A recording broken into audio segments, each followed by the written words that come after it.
At pag-usapan natin ang kaganapan sa NBA ngayon. Lakers delikado sa Warriors kung sila ang magkatapat sa first round sa playoffs. Matatandaan na maglalaban bukas ang Clippers versus Warriors. Kung sakaling manalo ang Warriors sa laban nila bukas kontra Clippers, pasok na sa number 6 seed sa playoff ang Warriors at kanilang makakalaban ang number 3 seed na Lakers. Matatandaan na sa huling laban ng Warriors at Lakers noong wala pang Luka Doncic sa Lakers at wala pang Jimmy Butler ang Warriors, talo palagi ang Warriors.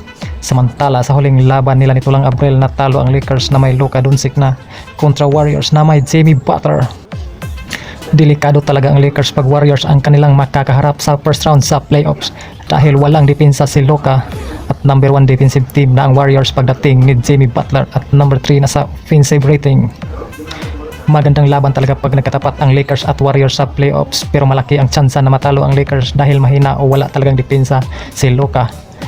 Hindi naman natin masasabing masisweep ang Lakers sa Warriors, pero malaki talaga ang tsansa na matalo sila sa Warriors dahil pa sa pagdating ni Jimmy Butler na naging number 1 defensive team na sila at number 3 sa offensive rating.